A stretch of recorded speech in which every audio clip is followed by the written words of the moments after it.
What up? What up? Every time I hear our intro song, every single time, I say to myself, "This is a really good song." It's fantastic. No, it's really good. And you guys It's only got a snippet. You got to go check out the whole thing. Like yeah. it's a good song. Back to Euphoria by Eric Griggs. Go Yeah. check it out. The lyrics have nothing to Um, do with our show, but we really like the no, guitar solo. So right. We like just the so you guitar know. solo and we like the artist. Yeah, We're of we're course. Yeah, he's all right. old friends with the Whatever. artist, Yeah. and he's obviously super talented.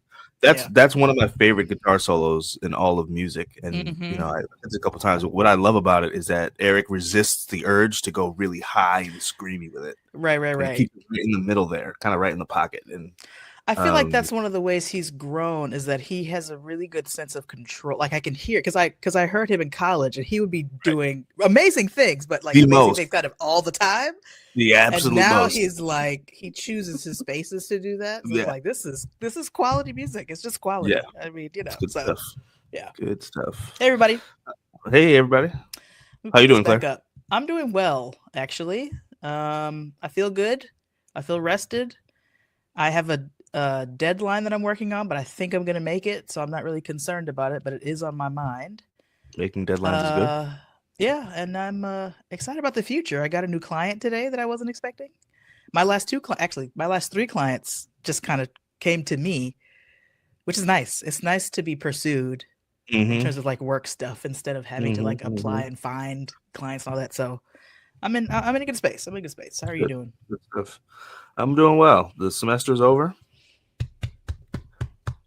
I still have I meetings. know. I know what that. I yeah. Semester's over. I know you do. So yeah, second semester is always busier than first semester for me. Hmm. Um, and this second semester was especially busy, or especially tiring, I should say. I don't know if it was busier than it normally is, but it was really tiring for me. I'm Hmm. not sure why, because I didn't do something this semester that I normally do. And actually, we're going to talk to our guest today about that a little bit, because she did Hmm. the thing that I normally do, Right. which is direct a play. We always have a play in the spring, and I will usually direct it, but she actually directed this year, so I wasn't directing. So that pressure was kind of lessened, but still more. I was more tiring for some. You know what it might have been? So I I kind want of to ask taught a two question. extra classes in a way, but Two anyway, extra classes. That's a bunch of kind extra of, classes. kind of. So you're not our guest tonight, and we'll introduce our guest in just a moment. But so you have a 5-year-old son I do. who just graduated from kindergarten. Who I'm Yep, so last proud of week. him. Like he did such a good job. He went up there and sang the song, and I didn't think he was gonna do it, but he did all the things. We were And certain he wasn't going to do it. I didn't think he was gonna do it. And We were and when he positive. was doing it, I was like, oh, this is actually not bothering him at all. He's just doing it Yeah, fine. So Taina, yeah. Taina. Well, we actually rehearsed with him. Well, Taina actually rehearsed with him outside of school and stuff like that. Like, hey, do you want to Hmm. practice your song? And just him by himself and stuff like that. So that I don't know if that helped or not, but Do you have any footage of the rehearsals? no. Man. Okay. Uh, Anyway, my question was the older he gets, do you find that it's more tiring for you? Because when you said I'm more tired than I usually am, my first thought was, well, you have a kid, and I just wonder if this year was you were more involved or he was more or something. I don't know anything yeah, involving Theo. yeah. Um. That's a good question. Okay. Well, mull over that, and I just want to we'll share. I wasn't going to do this, but let's do you it. brought it up, so Yeah. Why not? I want to share a picture real quick if I can Yeah, I'm find it wondering. or I don't not. have any children. For those of you who don't know who I am, and so, but I have a lot of people in my life who have small children, and I'm involved in some way. I'm less involved. Look at see. This is my favorite picture. This is my favorite I picture just because I thought he would be in your lap the whole ceremony, and he's being himself everywhere. I love it. yeah, he kept trying to come back and sit with us, and we said no, go sit Uh, up there, and he was obedient. He wasn't like whining or crying about having to sit up front. He just kept trying to sit with us, but then but he went and did his thing. He sat up there and he walked across the stage, mm-hmm. and he did the whole. This is like look at his victory. Like you know what I'm saying? Yeah. Like he's like this is a win, and he Yeah, he is understood it. celebrate, So and that let's was celebrate during. yeah, Let's not wait to celebrate. Let's celebrate right now. yeah, it I was love it was, that. it was a great moment. So Well, anyway, I'm glad this mess is over for you, so you can hopefully. I'm not going to say get some rest, but I'm going to say work differently because I know you have a lot of summer projects going on. So you'll probably still be tired, but I have think you'll be doing things that are also going to energize you at the same time as take your energy. So yeah, I have several things going on, and but the work I do for myself it's just more fun. yeah, It's not less work. It's just more fun. but So that makes it less work. that's true. I hear an echo I for don't. some reason. Okay, all right. Well, why don't we? Guest. Yes, go for it. Our guest today is Gabriella Belcher. She is a recently graduated college student. She was she's the first graduate of the program I'm in charge of at our university. It's the performance program. We do stage plays, and she's our first student to start and finish. We've had several students start, but then end up changing their majors because they couldn't pass certain classes or whatever their reason was. She did beginning to end, and I had the privilege of being her mentor teacher for the whole process. And she really grew a lot. I mean, we'll talk about this. I'll embarrass her on the screen in terms of what I learned about her Is during it the spelled process. right, by the way? I didn't even ask. Gabriella Belcher. Yeah. Okay, right. good. All right, here she comes. Woo! Hold on a second. Let me get my sound effects together. Wait a minute. Come on, man. Here we go. Hi. I can literally never hear the sound effects, so hopefully I hear them, so I don't know if Okay. I don't know if they're audible online or not, but I hear them. I guess I should go back and watch an old episode to see if the effects are working. Welcome, Hey, Gabby. Gabriella. Hello. Hello. The first thing I want to ask you is, and I just asked you this backstage, but I need people to hear it. How are you feeling? Because I remember what it was like to be a college graduate many years ago, and I don't think I ever stopped. I went from stress to stress to stress to stress, which I don't recommend, by the way. We didn't have gap years back then. But I wouldn't have taken a gap year, but I would have at least taken some kind of time right to do something or nothing, but I didn't. I just went from then to now. So how are you feeling? How are you doing? I'm tired. I'm really tired. I'm just the type of person that like keeps going and going and going and going. I really don't know what the word rest is, honestly. So, you know, I thought a week was going to be okay of me just laying down and not doing much. But then this next week comes around and I was like, oh, I'm still tired. Yeah. Okay. I'll take it slow again. And, you know, I keep telling my parents, I'm like, oh, I need to do something. And my mom's like, what are you talking about? You just did all the things. I'm glad. I'm glad that's her response. That's good. That's good. Yeah. So I wish you much more rest. I wish you more rest than you think you deserve. I wish you all the rest. Rest is important. Thank you. No, yeah. So it really is. So you were involved in several pretty big things your senior year like on a leadership level. So talk about that a little bit. Of course, the main thing, the big idea, for my senior project, I had to write and direct and / produce and all the other things, my own play. It was a 1 act, so it was about an hour. It was like 45 minutes, but like we stretched it to like an hour, I think. So yeah, I did that, and you know, I was captain of the cheer team, so I was doing that at the same time, and then there's a cheer team, some other stuff. Yeah, some things have changed since I graduated, I guess. I had no idea. Okay. yeah. So you know, I think they were kind of like separate too, right? You know, you said what? Choir too, right? Yeah, I was in a choir. I mean, I didn't do any leadership things, so I mean, I was just okay. You weren't. I thought you were a section leader or something. But that's still rehearsals. No. Yes, rehearsal we had a 35th anniversary this year, so it was a lot. The concert was 4 hours. I couldn't feel my feet after.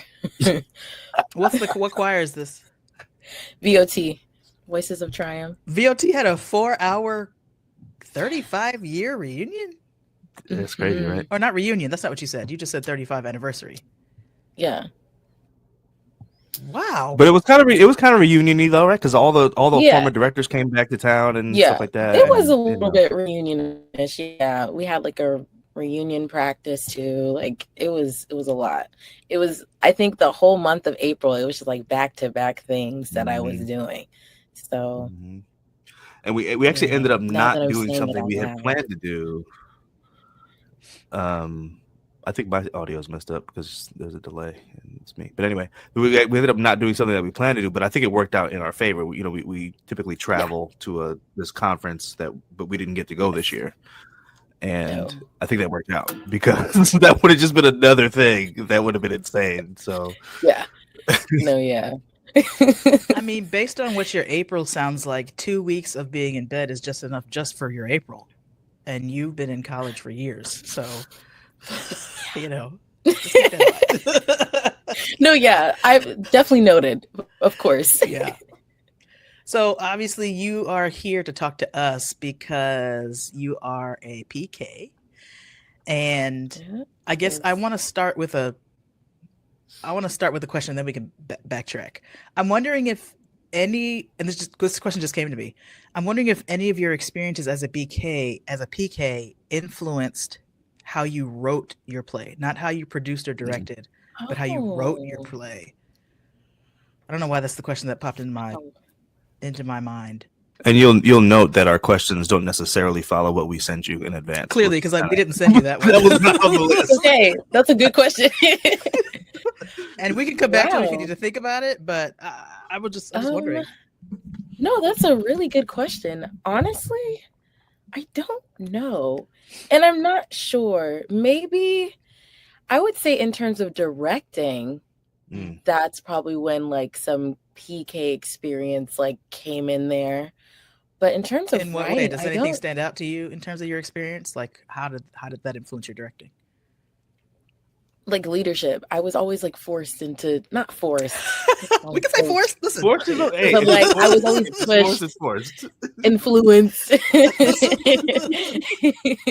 into leadership roles. So okay, I feel like that being having that experience, I think that has helped a lot, especially with this like big directing thing that I had to do. But in terms of writing, I don't think so, because the script was based off of something that happened to me. I don't think any like PK-ness came about it, but I would say directing, yeah, for sure. Okay, interesting.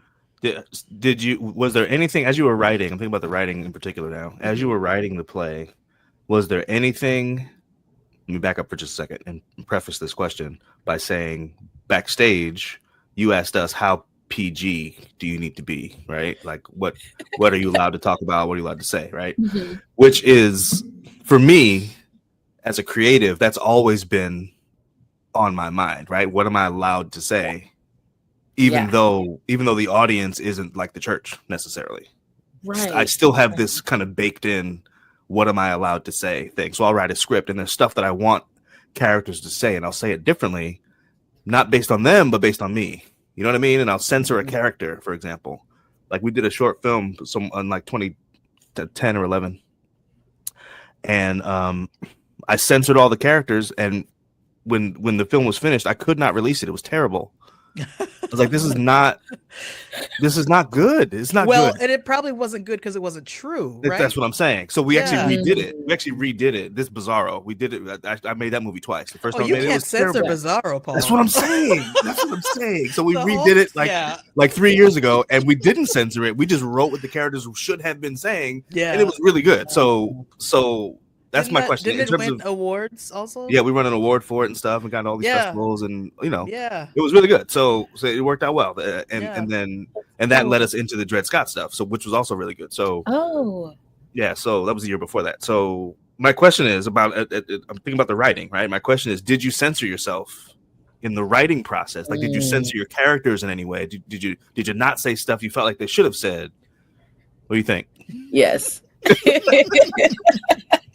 But now I want to know, definitely, is that because of your PK-ness or because of who your audience was and where your audience was? That's also a factor. Yeah.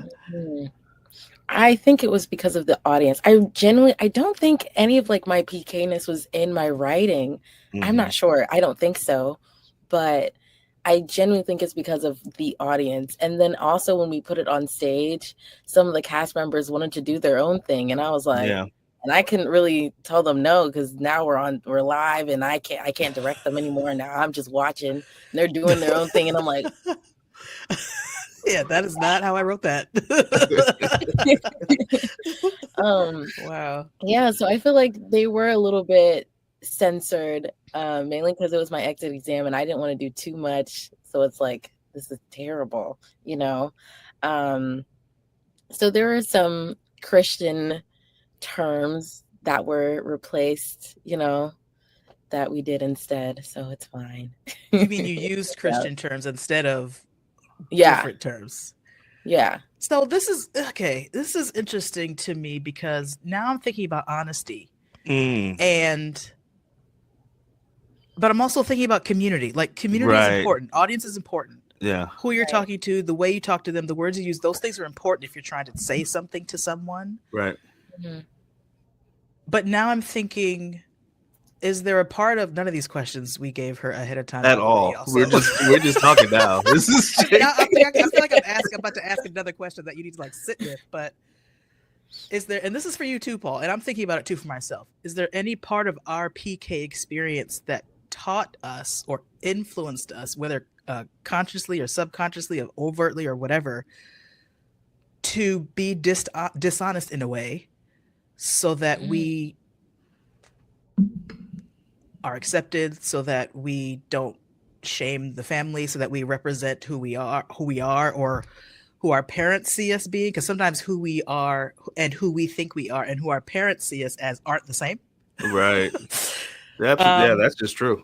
So I don't know. Do you feel like any of your PK upbringing or experiences have any connection to how you relate to and express your honesty, whether that's in your work or in your creativity or in your relationships or whatever?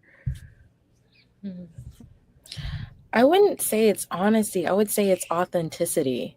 I think that I don't think it like taught me how to be dishonest. It just taught me not to be fully Gabriella's myself. degree is in English, everybody. Her degree is in English. So just sit with that and enjoy vocabulary. Yes. BA. So it taught you to be more authentic? Or less? Less. Or it depends? Less authentic. Really? It definitely does. It depends. But definitely some instances, it made me feel less authentic. Because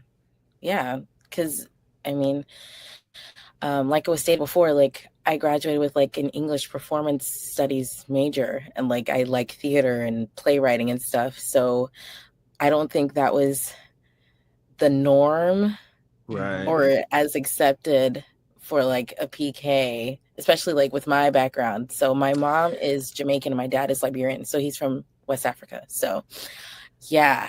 So how did you get away with this? That's a really good question. Yeah, I didn't know that was your background. How did we get here? How did you do this? Yeah. West Indian and African? Yeah. And they let you go into theater? Right. First of all, they're going to English, number one. And on top of that, theater? That's amazing. That's deep. Your parents are evolved, man. Your parents are evolved. Oh, we don't know. We don't know what the process was. So tell us what the process was. Were they cool with it the whole time? Were they like, nah, girl, you gotta do an English minor, but like you're gonna go to law? Like how did this work out? I think the funny thing is, like, as I reflect like over my life, I feel like theater has always been a part of me. Like I've always been doing things. And I was talking to my parents about it recently. And apparently, like when I was like 8 or 9, for Sabbath school, like I put on a play, like a little show, because I felt bored and I wanted to do something. And so I was like, we should do something. And Mom was like, okay. So I went on the computer, looked up a play that we could do for Sabbath. I think we did like some type of Wizard of Oz type thing. So like we casted and the Wizard of Oz. The story is crazy. Some people like couldn't even watch Wizard of Oz. Like it was so cute. I know people who haven't seen Wizard of Oz. They're adults. Exactly. They're scared of it. But it was cool. Like, we did our own thing. I think like just like little things. I think they kind of figured it out later on. And so I did like musicals in high school as well. Not in high school, in middle school. The first one I ever did was Annie. I wasn't like the lead or anything. I was like an understudy for like Molly or whatever. And I think just my parents seeing me being involved in that, I think that was just like an indicator that was the route I was going to go to. So when I finally told them in high school, right before I went to Oakwood, I was like, okay, I really like theater and stuff. They're like, yeah, we know. Like, we were there. Like, right. We saw the whole process. So, yeah, they've been really great about it, though. They've been very supportive. And, like I've done a lot of different things that has given them, I guess, like this satisfaction or like proof that like this is meant for me, I guess, in a way. Yeah. So they've been really great about it. Other outside family members, they question, which is fine. But no, I appreciate my parents because they've been really supportive about it. It'd be a different story if they weren't, but they've been good about it. Were you an English major when you first came to Oakland? I don't remember what your major was your freshman year. I don't think so. Okay, I didn't think so. I don't remember, but I don't think I was. Yeah. Year? Everybody's biology. Were you biology? I know, right? Oh, no. That was person. Never my ministry. Yeah,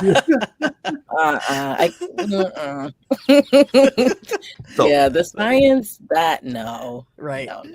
That's also true for me, but I didn't know it until I started studying it, and I was like, this is not a good fit.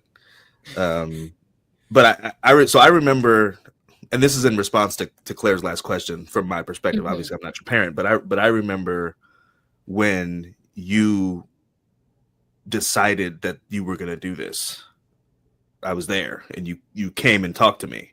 So we were at the conference that I mentioned that we didn't get to go to this year. This is our first time going to this particular conference because it was held in Huntsville. It goes at different schools every year.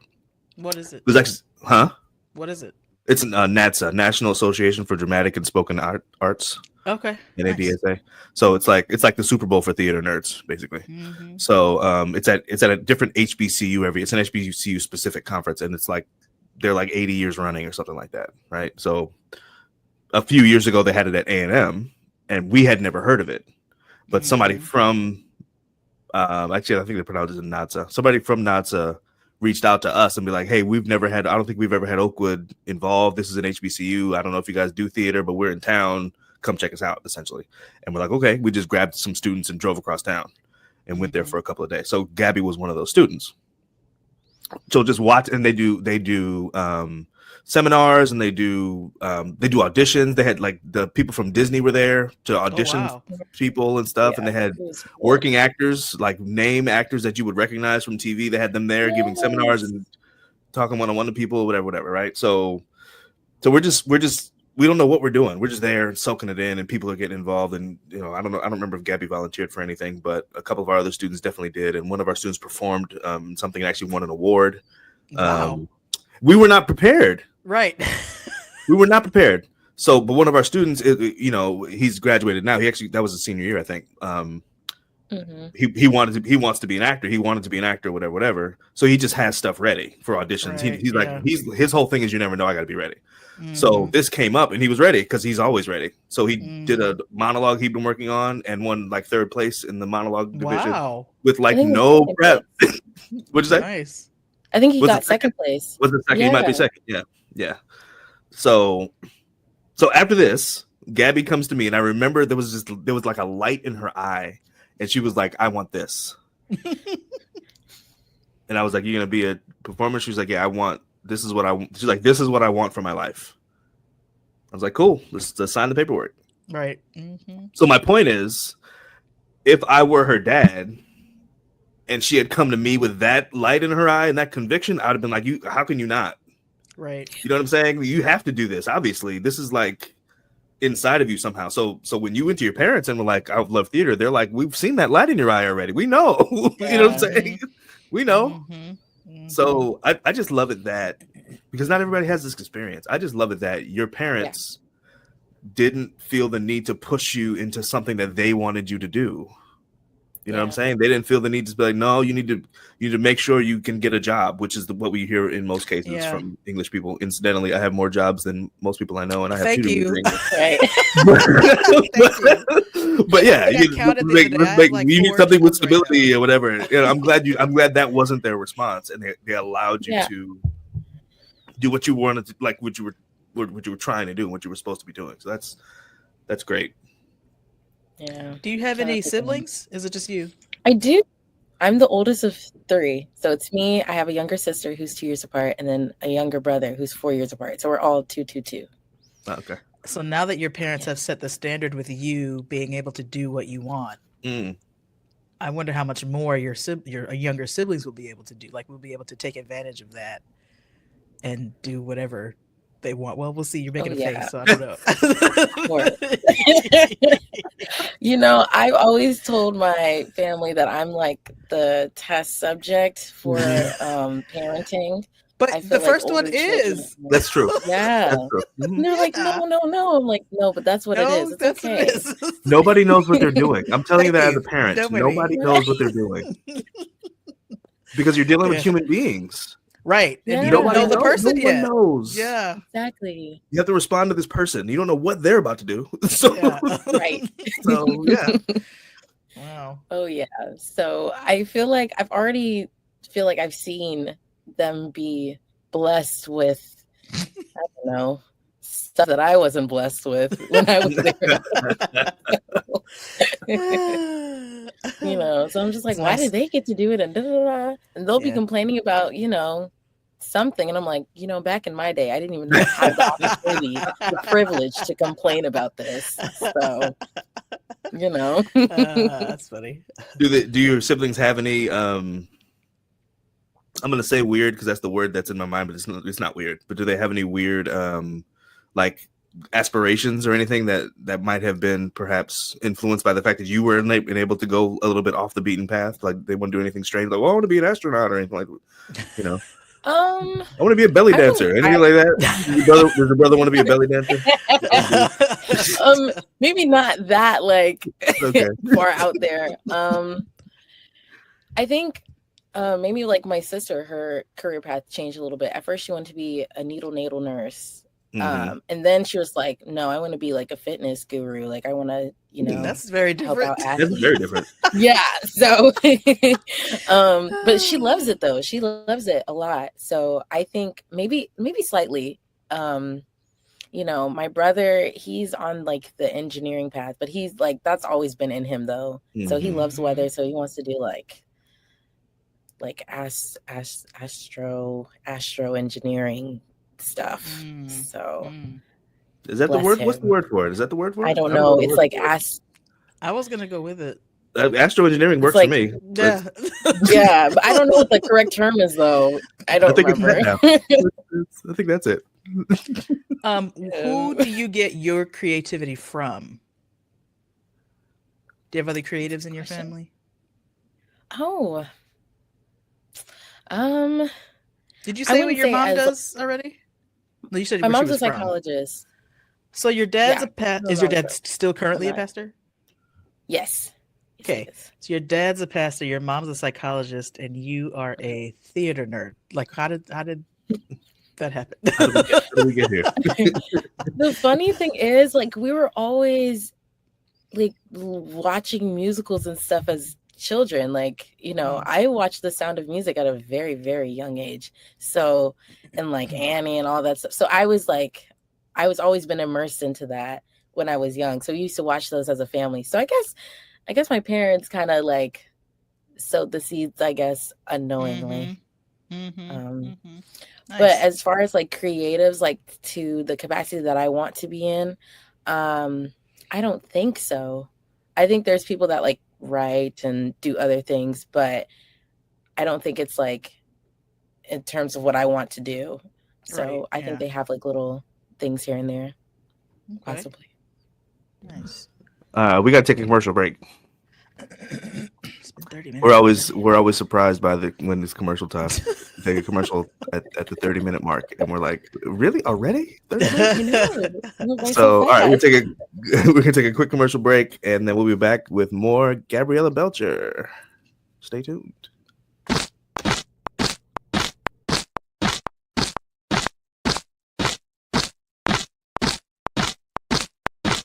I may never march in the infantry, ride in the cavalry, shoot the artillery. I may never zoom over the enemy, but I'm in the Lord's army.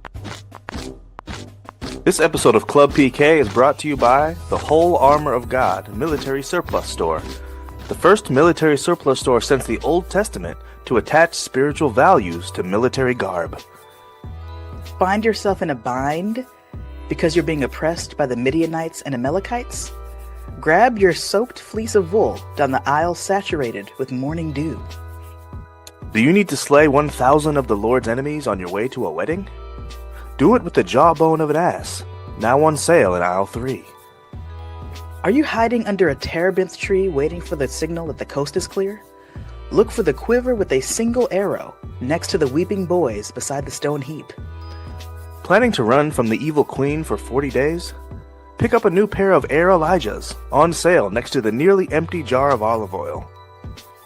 And if you act now, you'll qualify for 15% off all belts of truth. Just mention Club PK, that's CLUBPK, as you're standing next to the miniaturized city of Jericho, and the cashier will somehow know to give you your discount. That's right. Just mention Club PK, that's CLUBPK, as you're standing next to the miniaturized city of Jericho, and the cashier will somehow know to give you your discount. The Whole Armor of God Military Surplus Store. Now you're in the Lord's army. Dubber. I mean...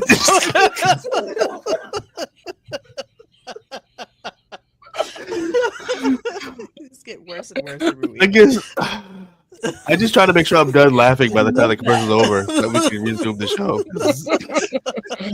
That's amazing. Oh man, so done. Thank you so much to our sponsors. We appreciate you. Great. You guys keep the lights on. The camera's working. So Sponsors are great. Yeah, we appreciate you guys. you. Get you some Air Elijahs. Them new ones are dope. The twos, the Elijah twos. Telling you, son. Oh man. Okay. We're back. Okay. Was there anything about being a PK? Let me say this differently. What was your favorite part about growing up a PK? What are the perks that you really liked?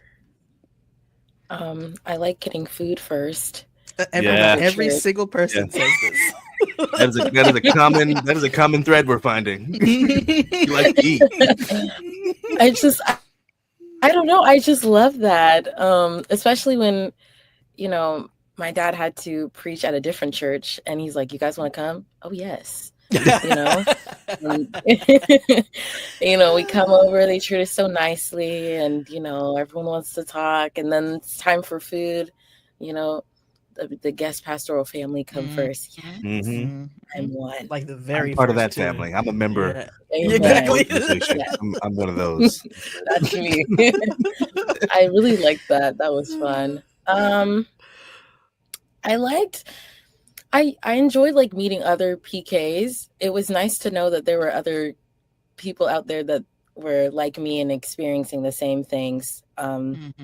Yeah, I have a few good friends that are PKs, so that's fun. And I liked sometimes they had the little pastoral trips.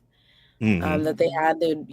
So the pastors would be at one convention, and then the wives, and then all the children would be together. That was cool, And they usually did it around my birthday, so everyone got to sing happy birthday to me. That was nice. So, yeah. Nice. Was there anything in particular you did not enjoy? Yeah. Definitely dealing with certain church members that just sometimes there's certain people that thought that they could say anything to you because your dad was the pastor, and and sometimes I'd be like 12. Like, I don't know what to do. So I guess that moving, that was hard. It was always hard. I've moved four times, 4 or 5. I think 4 times. So that's always been hard. But I've been grateful because it's that makes me think that It's every fine. time you moved, you made friends where you went, and it was hard to leave those friends. Am I assuming correctly, or was it Yes. hard for different reasons? Oh no, it was hard because I would have to leave my friends. Yeah. Okay. Are you? You're in Texas Starting now. over was a lot. I am. So where's some other places you've lived? I was born in Louisiana, so that was the first place. And then we moved to Lincoln, Nebraska. Oh, that sounds like fun. So we were there for a little bit, Like, and then we moved if to you like St. wheat, Louis. Lincoln, Nebraska is amazing. You said what? If you like wheat and corn, then Lincoln, Nebraska is amazing. Oh no, And snow, the corn was right? amazing. I didn't You liked know it? like they were so big with corn. Like it's good. It's good over there. But yeah, so Lincoln, Nebraska, we went to St. Louis, Missouri, and now I'm here. So 4 times, yeah. Okay.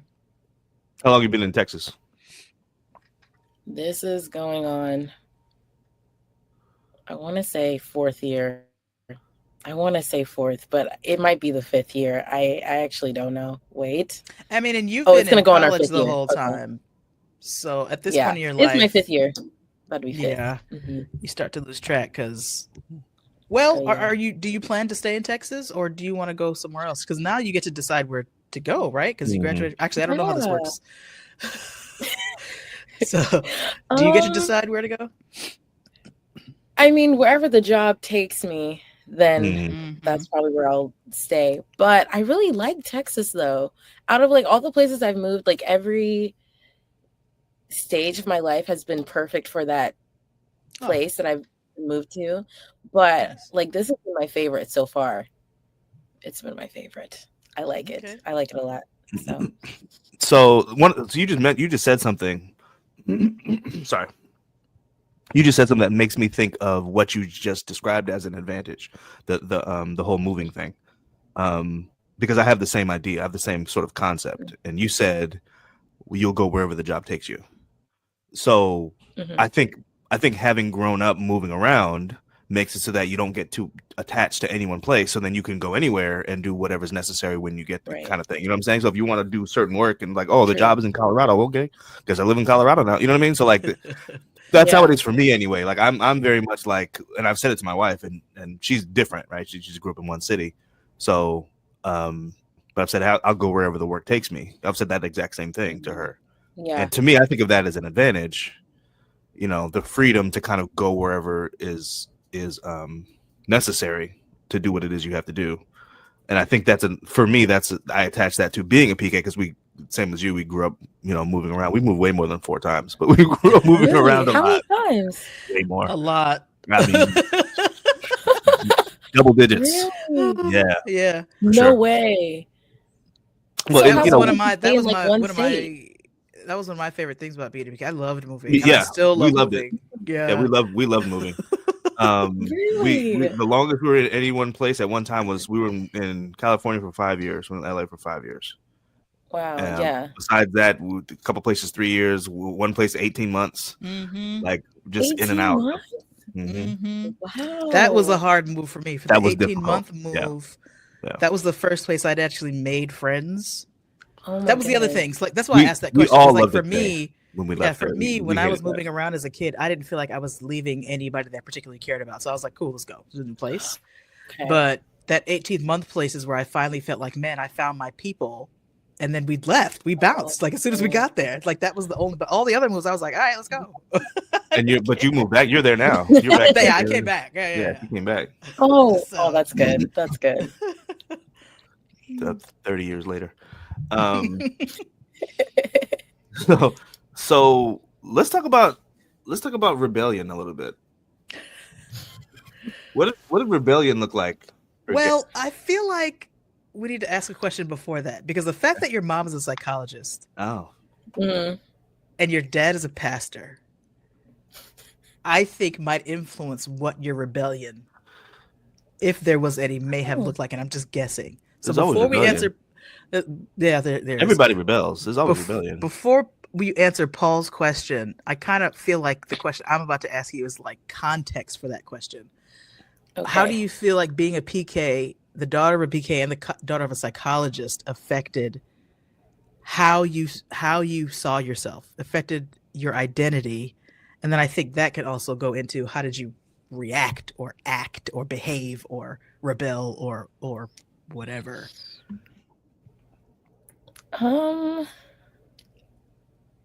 That's such a good question. I feel like I just had to think things through a lot differently. Like I had to think deeply about certain things. And, you know, people are like, oh, like there's consequences to your actions. And I'm like, no, there really is. Think it through. So, yeah, I think I felt like, you know, my parents were always one step ahead of me for certain things. So like I would do something and then they'd like break it down for me. And I'm like, wow. Yeah, I think this is why you did that. Right. Did you find those kinds of talks? Now you just said, wow, but you're saying that post talk.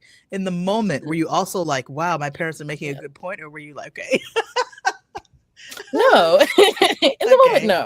Right, I was like, okay. You know, give me my punishment now. Right. We have to talk about it too. Just I mean, right. Like I get it. I was in the wrong. Okay. Interesting. Yeah. Okay. So I guess I don't know. My rebellion, that was I guess like that also was a factor in it. I think that was when I started to really like figure out like this is our new dynamic of me being an adult and you guys also being my parents. So what does that look like?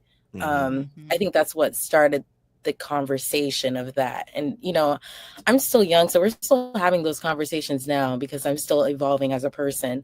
But I think that rebellion that I did have, I think that's what jump-started that conversation. So it started with rebellion, and then it was like, okay, I'm an adult now, and we need to figure out our new dynamic thing in that order? Yeah.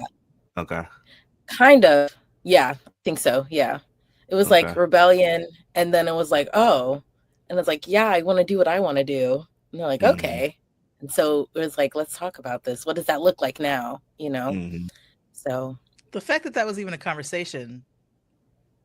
Yeah, like you were in the house with a psychologist, because who's talking about that?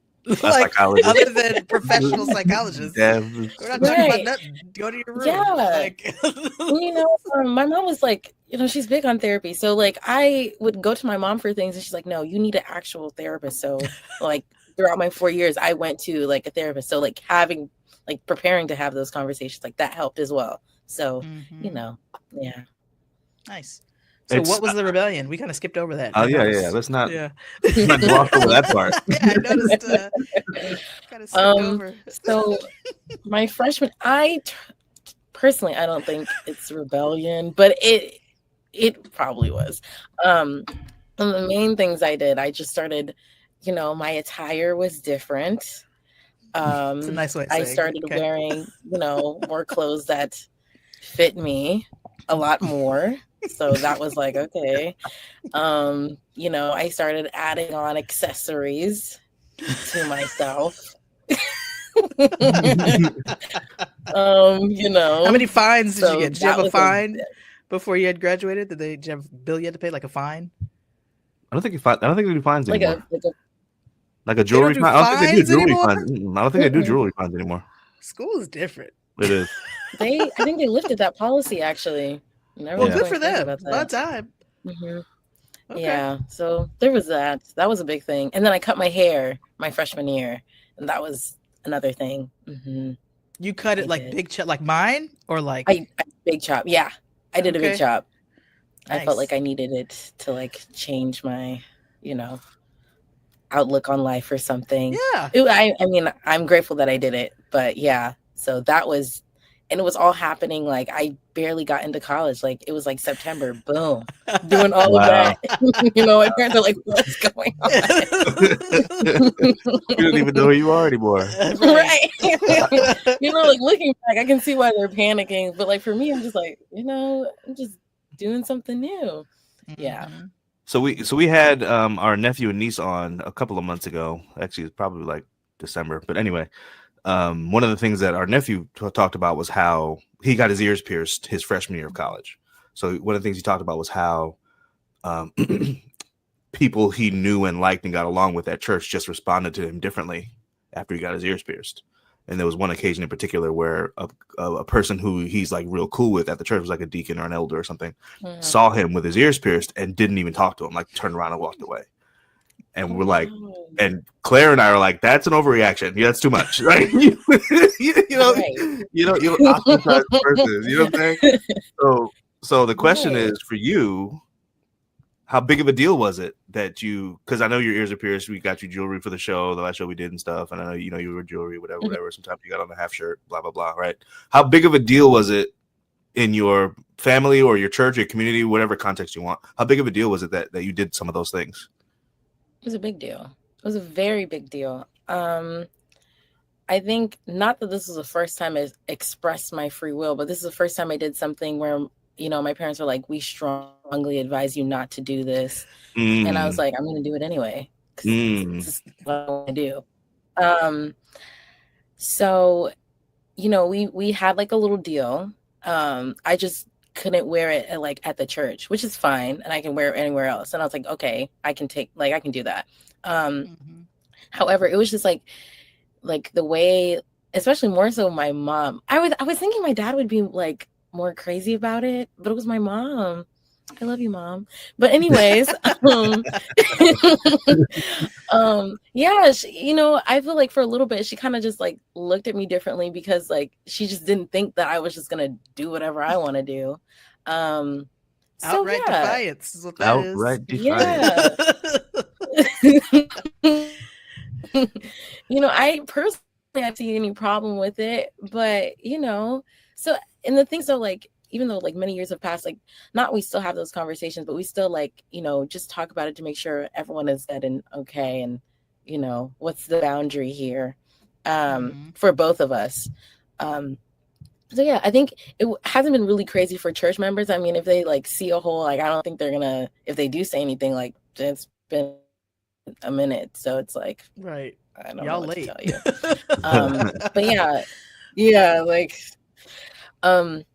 But yeah, I think my parents just looked at me a little bit differently. Now they're but like at the beginning, especially like that first few months of college, that was definitely crazy. So was the issue about how it affects you, or was the issue about how you doing it would affect other people? It was definitely how what I was doing, how would that affect other people, for sure. I don't think the issue really was me. It was just like how I would be perceived more so. Right. Yeah. Huh. Yeah, that's always interesting. I'm looking at the clock. We got to do another commercial. Wait for what? Really? Oh, okay. Sorry. Yeah. Second commercial. Okay, go ahead. Okay. We do this every week. We got more questions. Well, we're going to come back after the commercial and ask some more questions. Okay, go ahead. All right, y'all. Commercial number 2. Remember, guys. The commercial we're about to show you, it might be funny, but the product is real. Okay, so the second commercial is always about a real thing. Our take on it might be funny, but it's always a real thing. Okay, here we go.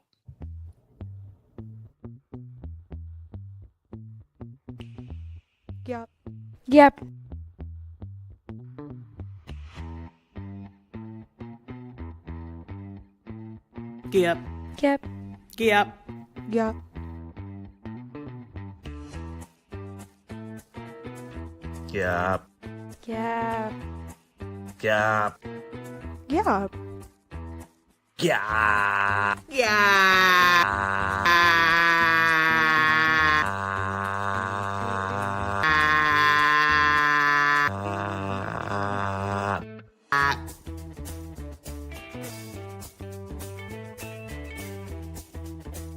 Yep.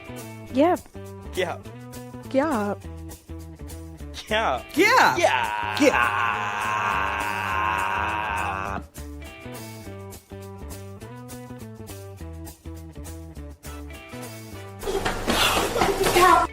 Yeah. Yep. Yep.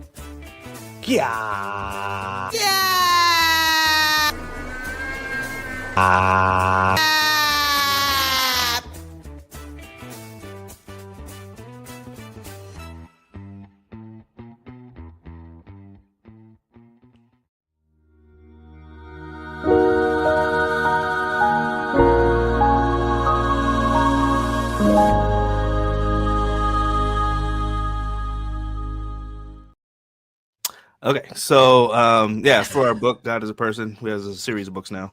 That's the first commercial we ever did. That was Claire's idea, and I love it. she's the dumb one. Okay. In case you guys weren't sure. Okay. Claire's the dumb one. People don't know that because showed a Claire's an commercial introvert. earlier, So right? she'll just sit there by herself and not say anything. But Claire's the dumb one. Trust me.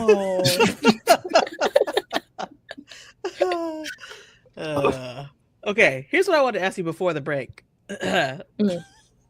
What's the wildest thing a church member has said to you that you feel like was out of pocket? So funny. It's so funny because actually this happened recently. Actually last week. Wow. Last week. Yes. Wow. So I came back from college and, bless their heart, they said that, they're like, did you find anybody? And I was like, I'm not Like going a to give you that spouse? information. So I just laughed. And I was like, your percentage is going to go down, now that you're out of college. So you need to start looking. What does that mean? I don't know. No, seriously, what does that mean? Your percentage is going to go down? Your percentage of what? I guess. I don't know. I just stood there shocked. just not true. Basically, if you don't leave college with a spouse, that's it for you. That's just simply not true. How I was old are like, you, by the way? Can we ask that? I'm 21. 21 is You're young. so young. Yeah. Young. Like, it's okay if you're not married yet. It's all right. Yeah. Yeah. I got married at Wow. 37. Right. You're not out of opportunities when you graduate from college. It's just not true. Right. That's what I thought. I was like, oh. He was like, yeah, you better. I told him I'm gonna. That's pursue a my man. master's very For some reason, soon. I envisioned a woman saying Oh, that to it's- you. A dude it's a said man. that to you. That's even worse. He's a man. Oh wow. The guy He's a saying it man. is worse. Yeah. He was like, yeah, you better get back in school, so that percentage can go up. Wait, so what young does and that mean? beautiful and da, da, da. That makes no sense. What I does don't that even know. mean? And my siblings are there. My brother's not paying attention. My sister's just kind of laughing because she don't know what to do, and I'm kind of looking at her, and yeah. Here's the difference that between was- you and me, and here's why I got in trouble a lot. If that was me, I would have said, "Mind your business," and I would have walked off. yeah. Why are you talking to me at all? Bye. Yeah. Yeah. You're not required to talk to me. You can Right. just walk Right. away. Wow. Yeah, I really didn't even say anything. I kind of just looked at him like, okay. I wish, yeah. That's the craziest that has come to my mind at this moment very recently. So I was thinking that I'm trying to figure out his logic. I was thinking that it had to do with your age, but he said go back to school Right. and Yeah, your percentage will go back up. Yeah, so So- I mentioned that I was gonna get my master's, and so he's like, yeah, so when you go back, the percentage will go up because you'll find somebody there. Okay. I don't know. I don't know what that even means. I don't know either. I don't know Maybe why the he's percentage saying, is. maybe he's saying since because you're in school, you're just surrounded by a bunch more people than when you leave school, which I have news for you. There's people Is it- everywhere. yeah, there's people everywhere. I'm trying to help. You're not I'm trying just to at school. understand. There's people No. everywhere. I don't Go to think the there's go to the any logic library. to Guess it, what'll be like- there? People. What are you talking about? Go to the grocery store. Guess who's there? Yes, more People. people. More people at the grocery store. Yeah. The grocery store, the produce section. Mm-hmm. Oh yeah, that's the place Telling to you. pick somebody up. I used to shop at the Yeah. produce section and not even buy no produce. Anyways, okay. Oh my goodness. Paul, do that random trivia. Random trivia. So I didn't realize you were. I didn't even think about it, honestly. I just knew you were from Texas, so I asked you. I thought of a Texas question. I didn't even think about moving around and stuff, and how like, you're not even really from Texas, bro. So I don't know if you have any idea. You're not going to know the question. That's kind of the point. But, but here we go. Here's the question: How much did so right now, as we speak, the average price of a gallon of gas is $3.18 right now? Okay. So the question is, how much was the average price of a gallon of gas the last time the Dallas Cowboys won a Super Bowl? So at least tell her the year. That was 1995. So that's 30 years. I know. It was a long time ago. So right now it's 318. The question was, how much was gas? Not in 1995, but the last time the Cowboys won the Super Bowl, which happens to be 1995. I don't even know. This is pre your birth, right? Yes. Yeah, okay. Oh my goodness. I'm gonna guess. I'm gonna go like 209 or something like that. 209. I think I remember the first time I paid for gas and it was up to $2 and I was freaking out. I was like, what's happening? $2 was really high. Yeah. When I was in college. I started college in 1997. $2 didn't exist, actually. It wasn't $2 yet. Mercy. So 209 is high. Unfortunately, that is the incorrect response. That makes sense. But we have some nice parting gifts for you. We have some nice prizes for you. No. We don't. We don't have any prizes.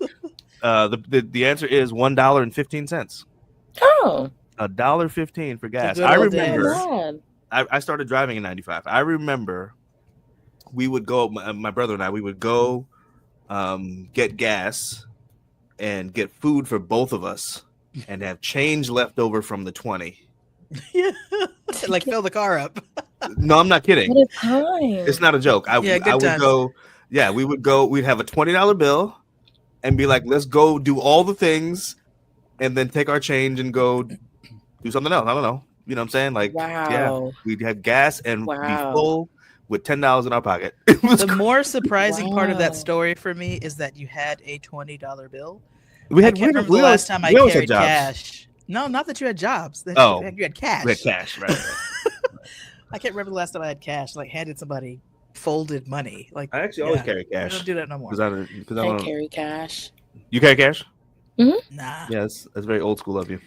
Cash is not real to me, but I feel that swipe. I feel like digital money costs money to transmit from everything that exists in 2025 costs money. Not cash. That's my point. Well, but then I gotta have something else to carry the cash. I don't want to. You're doing all of that.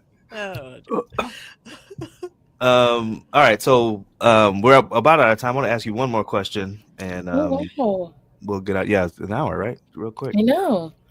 So, where do you see yourself now in your PK journey? How are you, like, in terms of coming to terms with it, or in terms of rebelling against it? I don't know. Where do you see yourself now in as a PK? As you're, and now also this is interesting because as you're sort of coming into adulthood as well, right? That you're getting ready to be just on your own, doing whatever you want. Yeah, how does that factor into things for you? I feel like being a PK has allowed me to experience a lot of different things, and especially with like the work that I'm going to be doing, I'm going to meet a lot of very different people. So I think that was a benefactor for just like growing in like leadership and like interacting with other people.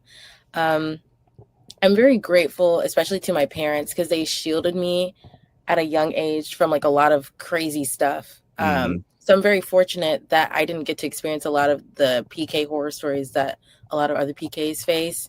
And, you know, I mean, I still got to experience craziness, but it wasn't as like a big thing. Yeah. So I'm really grateful. I think that all the experiences that I've had has created me to be this person that I am today. And I will use that in whether it's my writing, like you said before, or like when I'm directing or just interacting with somebody else. So, yeah. Great. I want to say keep a lookout, everybody, for Gabriella Belcher, because you'll be seeing her name more and more and more. No, that's just true. Things. Yeah, That's true. So we realized it was junior year. Is that right? Mm-hmm. You know what I'm getting ready to say. So Yes. junior year. So for her junior year, we did a short play. It was like a 30-minute play in the fall. We would one a really, really short one in the fall and then a little bit longer one in the spring. So we did this really short play, and she had acted for me before. I was directing. She had acted for me before in the previous year, and she was good, but she had a really small part. So this the one we did in the fall was the first one where she was were you the lead? I think she was the lead. Kinda. She was kind of the lead. Yeah. She wasn't on stage the most. She didn't have the most lines, but the story was about her. So she just took to it. She just handled it. So at the end of the run, my boss asked, he was sitting in the audience and he was just asking questions, and he said, what did you all learn from this experience? As all the actors, and then he asked me as well as the director and the teacher, what did you learn? And I said, without thinking about it, because I didn't know who was going to ask this question, I said, I found out that Gabby's a superstar.